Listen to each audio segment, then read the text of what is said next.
થરાદ ગાયત્રી વિદ્યાલયની 1000થી વધુ વિદ્યાર્થીઓને થરાદ ખાતે ફરજ પર આવેલા આઈપીએસ વેદિકા બિહાનીએ સાયબર ક્રાઇમ વિશે માહિતગાર કર્યા હતા। તેમજ સાયબર ક્રાઇમથી કઈ રીતે બચવું, તેના ગેરઉપયોગ કેવી રીતે થાય છે અને લોકો સાથે છેતરપિંડી કઈ રીતે થાય છે તેના વિશે માહિતગાર કર્યા હતા। તેમજ આ પ્રસંગે આઈપીએસ વેદિકા બિહાનીનું સન્માન પણ આ પ્રસંગે માર્કેટ યાર્ડના ચેરમેન શૈલેષભાઈ પટેલ, રાસંગભાઈ પટેલ, ગાયત્રીના પ્રિન્સિપાલ આરવી ચૌધરી સહિત અન્ય આગેવાનો દ્વારા કરવામાં આવ્યું હતું।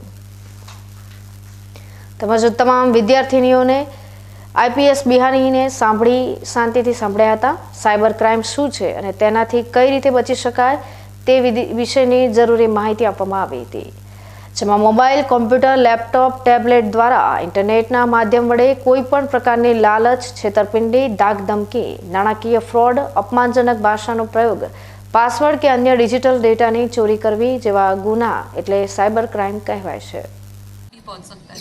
बस बात इतनी है, क्या मैंने उस चीज का सपना देखा था? क्या मैंने ऐसा सोचा था कि मैं ये कर सकती हूँ?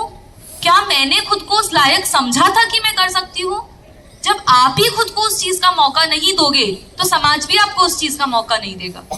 कई बार होना पड़ेगा कि आपको लड़ना पड़ेगा अपने मौके के लिए, अपनी अपॉर्चुनिटी के लिए, अपने हक के लिए लड़ना पड़ेगा, बोलना पड़ेगा कि नहीं मम्मी, नहीं पापा, मैं कॉलेज में पढ़ूंगी और कॉलेज के बाद मैं खुद की नौकरी करूंगी, मैं टीचर बनूंगी, मैं पत्रकार बनूंगी, मैं फैशन डिजाइनर बनूंगी, मैं खुद का ब्यूटी पार्लर चालू करूंगी, मैं एक स्पोर्ट्स पर्सन बनना चाहूंगी, मैं भी जैवलिन थ्रो करना चाहूंगी।